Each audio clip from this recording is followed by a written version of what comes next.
Antonio, situación insólita que se vivió este fin de semana con uno de los asistentes a la Asamblea General de las Naciones Unidas, que es Gustavo Petro. Petro, la historia yo creo que va a poner las cosas en su lugar y en unos años vamos a tener dimensión de la capacidad destructiva que ha tenido este hombre respecto de Colombia. Lo cierto es que él vino todo el fin de semana buscando llamar la atención, subiendo la apuesta cada vez que hablaba en contra de Estados Unidos, diciendo que Estados Unidos era cómplice del genocidio, que estaba cometiendo Israel en Palestina. Él no es solo una línea anti-israelí, él viene con un largo historial. Además es lógico. Además, digamos, de él haber tenido un pasado de mucho compromiso con el terrorismo, que él reivindica, porque hay otros que estuvieron por organizaciones de ese tipo y que después por lo menos hicieron autocrítica. No, él reivindica eso. Pero además, él viene con un pasado antisemita en términos de comentarios fuertemente apuntados al judaísmo en sí mismo, negando el papel histórico del judaísmo en la región. Por ejemplo, planteando la teoría de que Jesús era palestino, todo ese tipo de barbaridades. Bueno, en ese contexto no lograba llamar la atención, hasta que, cuando ya había terminado la asamblea, se para en la calle en pleno Nueva York y al lado de Roger Waters, otro antisemita redomado, con mucha trayectoria en ese sentido. Fíjate lo que dice ahí en la calle. Las naciones del mundo entonces aportarán hombres y mujeres entrenados y armados para configurar ese gran ejército. Tiene que ser más grande que el de los Estados Unidos. Por eso, desde aquí, desde Nueva York, le pido a todos los soldados del ejército de los Estados Unidos no apuntar contra la humanidad sus fusiles. Desobedezcan la orden de Trump. Obedezcan la orden de la humanidad. Es increíble. Jefe de Estado en la calle diciéndole a los militares desobedezcan al presidente. Ahora está pidiendo que la ONU se mude. Claro, totalmente. Como le cancelaron la visa... Mirá, todo esto fue claramente calculado. ¿En qué sentido? Petro termina su mandato este año. O sea, no va a volver a Estados Unidos a dar ningún otro discurso de la ONU porque aparte no tiene reelección. Lo dijo e inmediatamente se subió a un avión porque ya sabía que ese era el último acto que iba a hacer. Inmediatamente se iba a ir de Estados Unidos como para no tener ninguna escena papelonesca. Y encima, bueno, claramente está planteando todo esto. Efectivamente, como vos decís, el Departamento de Estado le revoca la visa. ¿Cómo hace? En un acto público, pedir a los soldados que desobedezcan la orden de su presidente es delirante, pero bueno. Y lo hizo para eso. Ahora, vos fijate la locura además de decir, vamos a mandar voluntarios a pelear a Gaza en contra de Israel, cuando él mismo está dándole órdenes a sus militares de que no intervengan contra el terrorismo y las organizaciones terroristas colombianas y narcotraficantes vienen avanzando cada vez más. Es coherente con su historia. Absolutamente coherente con su historia. Es el caso más explícito que he visto de un presidente que defiende a los narcotraficantes, pero casi que explícitamente. Maduro también. Bueno, pero Maduro es un dictador. ¿Me entendés? Maduro es un dictador. Petro ganó las elecciones. Sí, ganó las elecciones limpiamente. Cierto. Maduro es un dictador, qué sé yo. Ahora, abiertamente en una posición de defensa de los narcotraficantes en el país que encima es el mayor productor de cocaína del mundo, que encima viene con niveles récord de producción de cocaína. Señor Emiliano. Bueno, un ataque contra una iglesia mormona, la iglesia Jesucristo de los Santos de los Últimos Días.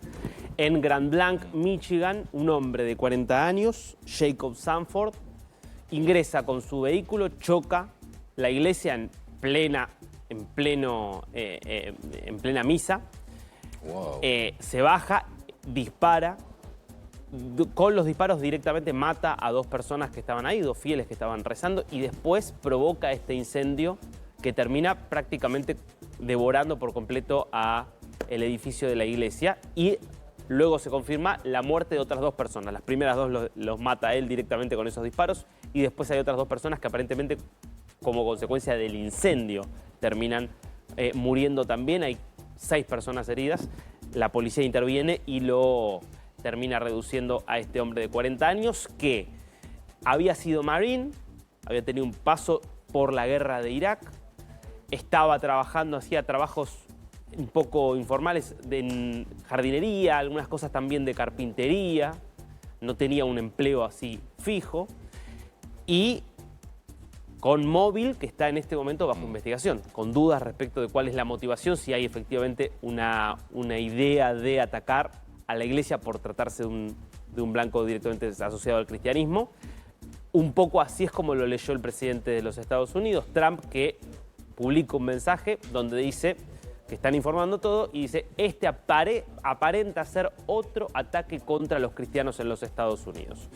Pues imagínate que te despertás un domingo a la madrugada y te tenés que ir corriendo un búnker porque empiezan a caer los misiles y así transcurre toda la mañana del domingo. 12 horas seguidas de un bombardeo incesante sufrió Ucrania por parte de Rusia este domingo. Fueron 600 drones, 40 misiles, 4 muertos confirmados, entre ellos una nenita de 12 años.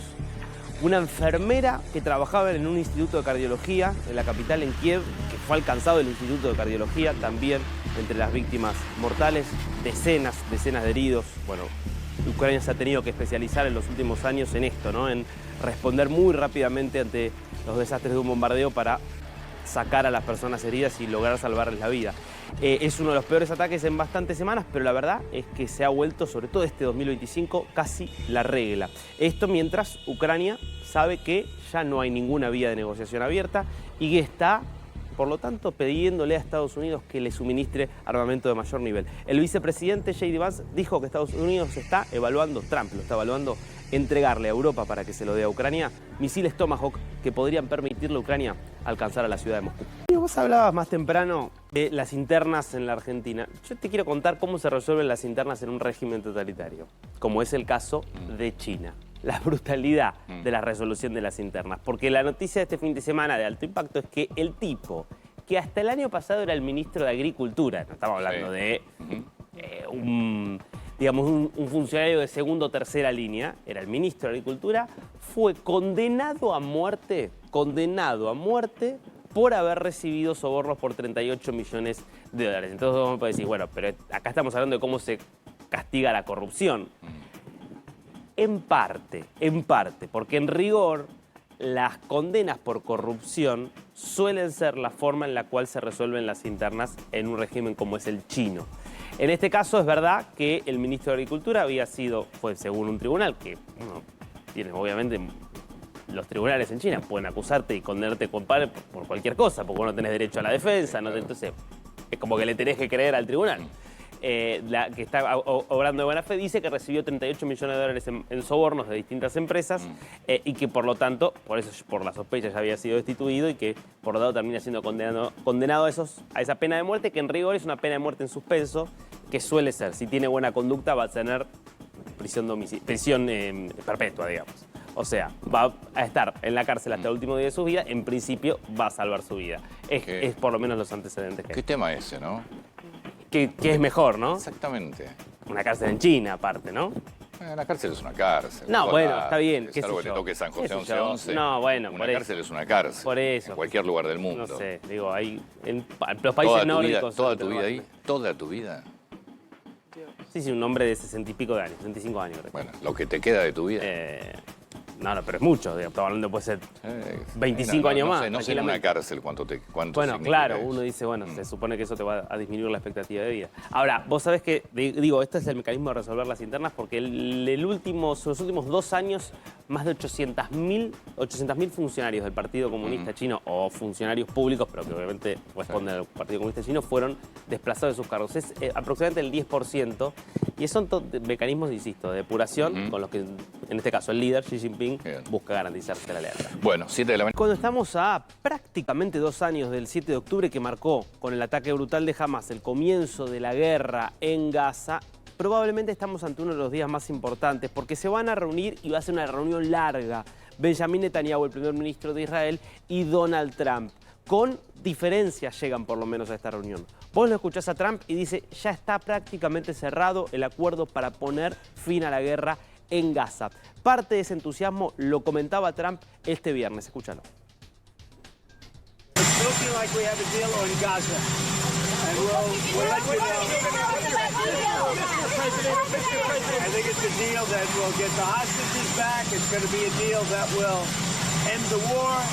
It's going to be a deal which it's going to be peace. I think we have a deal. That'll be number 8, Peter, not 10. sería la octava guerra que resolvería Trump. Él considera que ya hubo 7 guerras que gracias a su mediación llegaron a su fin. Él plantea un programa de 21 puntos para la paz en Gaza, 21 puntos que le presentó a los principales líderes de Medio Oriente con los que se reunió la semana pasada, que supondría el desarme de Hamás, la entrega en 48 horas de la totalidad de los rehenes, es decir, de los 48 rehenes que mantiene Hamás, 20 de ellos vivos, aunque Hamás dice que perdió el contacto con 2 de ellos en las últimas horas, pero que además sentaría las bases para un camino hacia la posibilidad de que haya un Estado palestino en el futuro. Esto rechazado de plano por Netanyahu. Por eso, cuando le preguntaban anoche a Netanyahu, era bastante más cauto respecto a la posibilidad de un acuerdo. Mirá. I want to start by asking you if you've seen this 21-point peace plan and if you plan to declare support for it at the White House tomorrow. Well, we're working on it, Jackie. It's not been finalized yet, but we're working with President Trump's team, actually as we speak, and I hope we can make it a go because we want to free our hostages. We want to get rid of Hamas rule and have them disarmed, Gaza demilitarized, and a new future set up for Gazans and Israelis alike, and for the whole region. Estamos trabajando en eso, bastante más lejos que plantear que ya hay un acuerdo cerrado. Al mediodía, 12 a.m. de Washington, D.C., esto va a ser, en realidad, 11 de Washington, D.C., 12 del mediodía nuestras, va a ser la reunión. En realidad van a tener primero un almuerzo, luego un encuentro privado y finalmente habrá una conferencia de prensa conjunta donde por ahí tendremos algún indicio sobre si hay acuerdo o no. A estar muy, pero muy atentos porque se puede definir el futuro de la guerra en Gaza. Vamos ahora a recorrer el mundo. Vení, acompáñame. La primera noticia en nuestro recorrido nos va a llevar a Europa del Este. Moldavia, país clave, te diría, de la ecuación de Europa del Este porque es lindante con Ucrania, tiene una parte que es Transjordania, es justamente una parte en el extremo este del país que Transnistria, ahí está, que está ocupada por fuerzas cercanas a Rusia y fue a elecciones denunciando una injerencia rusa muy importante. Ganó, sin embargo, el partido europeísta, aunque le fue bastante bien a un partido prorruso que quería básicamente acercarse a Vladimir Putin. Bueno, es para muchos, si hubiera que pensar en otro país que podría llegar a invadir Putin en Europa, muchos dicen el primero sería Moldavia. Es una señal de que la población por ahora sigue en contra de Rusia. Justamente hablando de los avances que está realizando Rusia sobre países europeos, nos vamos con los países de la OTAN europea. Moldavia no es parte de la OTAN. Sí lo es Polonia, también Lituania, Estonia, Letonia, países que están desarrollando un programa conjunto para tratar de ayudarse a interceptar drones. Porque claro, todos ellos están sufriendo como Rusia va probando, testeándolos, enviando drones a su espacio aéreo. El que más lo sufrió, Polonia. En un solo día, 19 drones mandó Rusia. Uno de los grandes temas con los drones es que son muy difíciles de interceptar, porque son chiquitos, porque tienen una movilidad y por la altura a la que vuelan, que realmente hace que no haya muchos sistemas que tengan la capacidad plena de interceptarlos todos. Bueno, estos países empiezan a trabajar pensando en contrarrestar a Rusia. Y la última noticia nos va a llevar hacia los Estados Unidos, donde Eric Adams, que es el actual alcalde de Nueva York, anuncia que se baja de la carrera por la reelección. Él había sido electo por el Partido Demócrata, pierde la interna demócrata y iba ahora como candidato independiente, pero se quedó sin fondos, básicamente porque las encuestas le daban muy mal, no va a ser reelecto. Esto significa que es casi un hecho que en las elecciones de noviembre Zoran Mamdani va a ser alcalde de Nueva York. Zoran Mamdani es un extremista de izquierda con ideas bolivarianas 100%, te juro que no estoy exagerando, además con afinidad muy fuerte con las ideas del extremismo islámico.